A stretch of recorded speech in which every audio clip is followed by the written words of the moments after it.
So guys आप English में कितना भी पढ़ लो, पर जो बातें बताने जा रहा हूं अगर आपने उनको फॉलो नहीं किया ना तो आपको बहुत ज़्यादा परेशानी एंड प्रॉब्लम होगा। सोचोगे लिखने के बाद भी मुझे स्कोर क्यों नहीं मिला। तो ये वीडियो को स्टार्टिंग टू एंडिंग बहुत अच्छी तरीके से देखना। एंड दोस्तों दो चीज़ें स्टार्टिंग में बता देना चाहता हूँ। सबसे पहले क्वेश्चन मैं आप लोगों से पूछना चाहूँगा कि मुझे कॉमेंट बॉक्स में ये बताओ कि आपको अभी भी कौन सा इंग्लिश का सेक्शन है जो सबसे ज़्यादा डिफिकल्ट लग रहा है। एंड दूसरी बात गाइस मैं बताना चाहूँगा कि जितने भी हमारे पीडीएफ, जितना भी हमारा सेशन हो रहा है, सभी सेशन के पीडीएफ, इवन नोवेल का जो हमने माइंड मैप बनाया था जिससे आप आसानी तरीके से याद कर सकते हो, उसका ए टू जेड सभी कंटेंट बिल्कुल फ्री हम दे रहे हैं। कहां मिल रहा है? हमारे ऐप पे जिसका नाम है जीडीए महाराष्ट्र।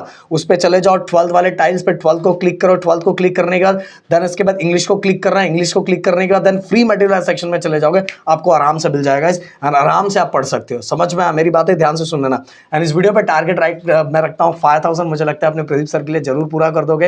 एंड दोस्तों आज शाम को स्पेशली आप लोग के मांग पे आप पिछले साल का रिकॉर्ड ब्रेक होना चाहिए दोस्तों। तो आज शाम को 5 बजे आपके ओमकार सर के साथ राहुल सर भी आ रहे हैं। एंड चलो उठ जाओ सीरीज जो 10th स्टैंडर्ड में भी होता था वो अब 12th में भी जीडीए महाराष्ट्र के थ्रू हो रहा है सुबह 5:30 बजे। और वहां भी आपके Rahul sir and Omkar sir दोनों आ रहे हैं 5:30 बजे, याद रखना। ओके, तो चलो बिना देरी के हम स्टार्ट करते हैं। सो गाइज ये शीट ये तो ऑलरेडी गाइज आप लोगों को आप फिल करने आता है। अब ये क्या ये बताऊंगा तो बच्चे ऐसी हरकत हो जाएगी, मैं क्या ही बताऊं क्योंकि ये तो आपको आता है। देखो गाइज बस एक चीज याद रखना, होलोग्राफ एंड बारकोड के बारे में बोलूं कि 12th में जब बच्चा जाता है तो 12th में ना टीचर पहले कैसे 10th में टीचर खुद करवा के देती है, बट 12th में बहुत जगह तक ये देखा जाता है टीचर बोलती भाई अपने से कर ले, तूने 10th में किया था। तो भाई अगर कुछ भी गड़बड़ लगे कि भाई से नहीं हो पा रहा है, नहीं हो पाएगा, गड़बड़ हो जाएगा, ये हो जाएगा, तो भाई चुपचाप टीचर से रिक्वेस्ट करके उससे ही करवाना। समझा? बिल्कुल ज्यादा होशियारी के चक्कर में मत जाना, नहीं तो बैंड बज जाएगी 100 की सीधी बात। समझ में आया? इसीलिए अब बाकी सभी चीजों को आपका जो हॉल टिकट है उसमें देख के अच्छे से फिल करना। जल्दबाजी करने की जरूरत नहीं है क्योंकि पहला पेपर है, इसमें ही सबसे ज्यादा गड़बड़ होता है क्योंकि पहले पेपर में ना एक अलग लेवल का ही स्ट्रेस होता है। अब इसके बाद गाइस देखो मैं अंदर आ जाना चाहूंगा। देखो मेरा थोड़ा तरीका अलग होता है। मैं हमेशा बच्चों को बोलता हूं कि अननेसेसरी लाइन जो होता है वो मत करो। क्यों मत करो? उसका रीजन क्या? आपको क्या लगता है टीचर आप बहुत सारे लाइन ऐसा कर दोगे, बहुत कम लिखो, मतलब लिखोगे यहाँ और इतना लाइन यहाँ ड्रॉ कर दोगे तो लिखोगे तो टीचर को लगेगा बहुत लिखा है। नहीं भाई, पेपर चेक करने वाला ना बहुत ज्यादा होशियार होता है, उसको इतने सालों का पेपर चेक करने का एक्सपीरियंस होता है, वो समझ चुका है भाई। तो ये मत करो। हाँ बस अगर तुम्हें करना है तो ये जो लाइन जहाँ खत्म हो रही है ना, ये लाइन जहाँ खत्म हो रही है, अगर आपको दिखाई दे रहा होगा तो लाइन जहाँ खत्म हो रही है वहाँ आप लोगों को लाइन ड्रॉ करना है यहाँ। ओके, यहाँ लाइन ड्रॉ करना है और ज़्यादा कुछ नहीं करना है। और ऑलरेडी ये लाइन दिया रहेगा, बस इसी में क्वेश्चन नंबर 1 2 डाल के, जैसे ये तो आपको पता भी होगा, अगर नहीं पता होगा तो प्लीज़ कमेंट बॉक्स में बताना, बता दूंगा। But guys main question number इधर, मेन क्वेश्चन नंबर इधर, सब क्वेश्चन नंबर इधर डालते जाना। एक और चीज़ पैटर्न फॉलो करना कि हर मेन क्वेश्चंस के बाद जैसे सेक्शन ए खत्म हुआ, सेक्शन ए खत्म होने के बाद डबल लाइन ड्रॉ करना पेंसिल से। बट गाइस ये सभी कलाकारी ना पूरा पेपर होने के बाद करना, स्टार्टिंग में बिल्कुल मत करना क्योंकि उसके कोई आपको एक्स्ट्रा मार्क्स नहीं मिलेगा। बस अगर ये करने से थोड़ा पेपर ऊपर और थोड़ा उठ के दिखता है लैंग्वेजेस के अंदर, पर ये पेपर होने के बाद करना। समझा?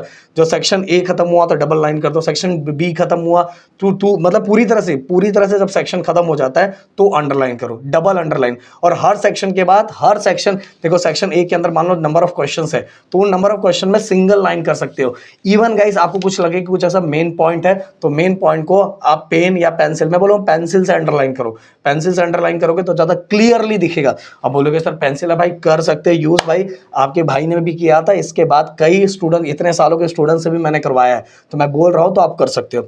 दूसरी बात गाइस, एक और क्वेश्चन बच्चों के दिमाग में चलता रहता है वेब डायग्राम को लेके कि पेन से या पेंसिल से किससे ड्रॉ करें। तो भाई 100 की सीधी बात बताना चाहूंगा, इसके ऊपर कोई रूल नहीं है, बट मैं स्ट्रेट फॉरवर्ड बोलना चाहूंगा पेन से ड्रॉ करो। पेन से क्यों ड्रॉ करो इसका रीजन मैं आपको बताना चाहूंगा कि देखो पेंसिल से ड्रॉ करने के बाद क्या थोड़ा पेपर बहुत यहाँ वहां घूमते फिरते जाता है तो बहुत डल हो जाता है, इसलिए बच्चों को बोला जाता है कि पेन से ड्रॉ करो। तो आप पेन से ड्रॉ कर सकते हो। इनकेस अगर आपने पेंसिल से कर दिया तो डरना नहीं है, समझ में आ रहा है? कोई डरना नहीं है, पर मेरा सजेशन है कि आपको किससे करना चाहिए, पेन से करना चाहिए। इसके बाद गाइस पेन का सजेशन मेरा एक ही रहेगा कि बॉल पेन यूज करो। अब बोलोगे सर क्या जेल पेन यूज किया तो मेरा मार्क्स कट हो जाएगा, मेरा पेपर कैंसिल हो जाएगा? ऐसा भी कुछ नहीं है।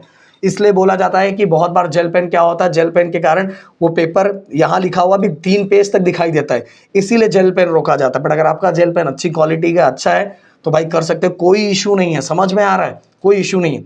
बट ऐसा पेन यूज़ करो। मेरे को अगर पूछोगे सर आप कौन सा पेन यूज़ करते हो, तो मैं तो, मेरे टाइम तो 2 रुपए का था लिखो पे को, मेरे ख्याल से 5 रुपए का हो चुका है। कितना, कितने का हो चुका है तेरा? 5 रुपए का हो चुका है। तो 5 रुपए का हो चुका है, अभी मेरे को पता नहीं है। आप इसके बाद गए राइटिंग स्किल्स फॉर्मेट। देखो भाई जो फॉर्मेट है ना, राइटिंग स्किल का जो पार्ट है, उसके अंदर फॉर्मेट बहुत मैटर करता है, बहुत मैटर करता है। मैं बहुत सारे वीडियोस ऐसे देख रहा हूँ भाई, जो ग्रामर 12th स्टैंडर्ड को है भी नहीं, वो ग्रामर सिखाया जा रहा है बच्चों को। मैं देख के मेरे को बहुत झटके लग रहे हैं भाई, क्या ही बोलूँ मैं यार। मैं इसलिए बोल रहा हूँ ना, अपने टीचर्स का ना सिलेक्शन बहुत सोच समझ के करो, नहीं तो आपको पता भी नहीं चलेगा, आपकी बैंड बच जाएगी, और जब रिजल्ट आएगा तो पता चलेगा, अभी नहीं पता चलेगा। मैं देख रहा हूँ जो है भी नहीं, जो चीज़ें नहीं भी है वो चीज़ें बताई जा रही है, और जो है वो बताया ही नहीं जा रहा। जो जैसा है मतलब क्या ही बोलूँ मैं अब, बाकी तो अभी आपको नहीं समझेगा, पर बोलोगे टीचर का सिलेक्शन बहुत इंपॉर्टेंट है। इसके बाद गए वर्ड लिमिट। अब जैसे मैंने बताया राइटिंग स्किल का फॉर्मेट पे ही, जैसा फॉर्मेट है उसी फॉर्मेट को चेंज करके आप लिखोगे, बिना मतलब के मार्क्स जाएंगे। बहुत ज़्यादा लिखना भी गलत है, जितना लिमिट है वर्ड लिमिट के ही अंदर लिखना है। उससे 2-4 1-2 लाइन ज़्यादा हुआ तो चल जाएगा, बट अगर 1 पेज है आपने 4 पेज लिख के बैठे हो, तो भाई वो इंप्रेशन भी अच्छा नहीं जाता मेरे दोस्त। तो राइटिंग स्किल पे जो भी ओमकार सर ने करवाया उन चीज़ों को फॉलो करना है, उससे ज़्यादा नहीं, उससे कम नहीं। इसके बाद गाइस अगला मैं अगर आपको लोगों को बताना चाहूँ, देखो गाइस बहुत सारे बच्चे क्या करते पता है, जैसे बहुत सारे लोग ना राइटिंग स्किल से स्टार्ट करते हैं। तो मैं बोलूँगा भाई देखो राइटिंग स्किल से भी स्टार्ट करोगे तो ये नहीं कि आपको मार्क्स कम मिल जाएंगे, बट मैं देखो सबका, हर टीचर्स का तरीका अलग अलग होता है। तो मैंने जो लिखा था, राहुल सर ने जिस तरह से लिखा था, फिर मैंने इतने सालों के बच्चों से जो करवाया, ऑफलाइन वाले बच्चों से जो करवाया, वही चीज़ें मैं आपके सामने प्रेजेंट करना चाहूँगा। देखो मैंने हमेशा बोला है कि जो आपका पेपर चेक करता है ना, पेपर चेकर को जितना सिंपल आप पेपर रखोगे ना, मतलब जितना सिंपल प्रेजेंट करोगे और उसको चेक करने के लिए जितना सिंपल रहेगा, उतना आपके मार्क्स कम कटेंगे। क्योंकि लैंग्वेजेस के अंदर का इसमें बताना चाहूंगा ना, वो कितने भी मार्क्स कट कर सकता है, उसका पूरा हक है। आपका हाफ ऑफ मार्क्स भी उड़ाता गया ना तो फिर भी बहुत उड़ जाएगा। समझ में आ रहा है? तो इसीलिए बोल रहा हूं कि आप जो क्वेश्चंस के नंबर होते हैं, सीक्वेंस होते हैं ना, जैसा पेपर में दिया उसी वाइज बढ़ो, उसी वाइज आगे आगे बढ़ो। पहले ऊपर वाली चीजें कर लो, धीरे धीरे धीरे धीरे, फिर इसके बाद आगे बढ़ते जाओ। अब राइटिंग स्किल मैं क्यों मना करता हूं, उसका रीजन क्या होता है कि राइटिंग स्किल का एक पार्ट ऐसा होता है कि हम अपने ओवन वर्ड्स में जितना चाहे उतना लिख सकते हैं। तो स्टार्टिंग में अपने पास कैसा 3 घंटे का टाइम रहता है, तो हम उसके अंदर बहुत सोचते थे, बहुत अच्छा अच्छा लिखते लिखते उसके अंदर बहुत टाइम निकाल देते, जिसके कारण फिर लास्ट में अपने पास टाइम कम बचता है और अपना आधा ज़्यादा पेपर बचा हुआ रहता है। इसीलिए दोस्तों मेरा सजेशन, वैसे टाइम मैनेजमेंट का वीडियो, राहुल सर का वीडियो आने वाला है, इसके बाद चैनल पे बने रहना और सब्सक्राइब करके रखना गाइस, ये बातें याद रखना, चैनल को सब्सक्राइब, बेल आइकॉन ऑन करके रखना। तो गाइस सीक्वेंस, मेरा कहना यही है कि सीक्वेंस फॉलो करो, जिससे पेपर चेकर को इधर उधर ढूंढने की जरूरत नहीं पड़ेगी और सब कुछ चीजें को लाइन वाइज मिलेगा, जिससे बहुत आसानी होगी। एंड टाइम मैनेजमेंट का जो वीडियो होगा उसको देख लो, जिससे आपको पता चल जाएगा हर चीजों को कितने टाइम में खत्म करना है। इसके बाद गाइस अगले पॉइंट की मैं बात करूंगा, मार्जिन की जो मैंने बात की उसको कैसे ड्रॉ करना है। मैंने 100 की सीधी बात बता दी भाई, लास्ट में जहाँ खत्म हो रहा है वहीं ड्रॉ कर दो, अगर आपको करना है तो। ओके, करना है तो कर सकते हो, और ये भी नहीं किया तो इसका भी कोई मार्क्स नहीं कट होता, बट ये करने से थोड़ा अच्छा थोड़ा सा दिखता है। बट ये मत कर देना कि आधे पे ड्रॉ करके बैठ जाओ, टीचर को बोलेगा तेरे भाई ने बहुत सप्लीमेंट लिया, बहुत पेपर लिया। भाई बोर्ड एग्जाम में जितना कम सप्लीमेंट लोगे ना, उतना ज़्यादा अच्छा होता है। तो आपके भाई ने लगभग हर चीज़ों को कवर किया, फिर भी अगर कुछ पॉइंट छूट गए हो तो जरूर बताना, उससे रिलेटेड चीज़ों को भी बता दूंगा। और याद रखना शाम को 5 बजे एंड कल सुबह 5:30 बजे सेशन कॉम्बो पैक एक के साथ एक आ रहे हैं, Rahul sir and Omkar sir. तो मिलते हैं नेक्स्ट वीडियो में। थैंक यू सो मच, जय हिंद एंड जय महाराष्ट्र दोस्तों।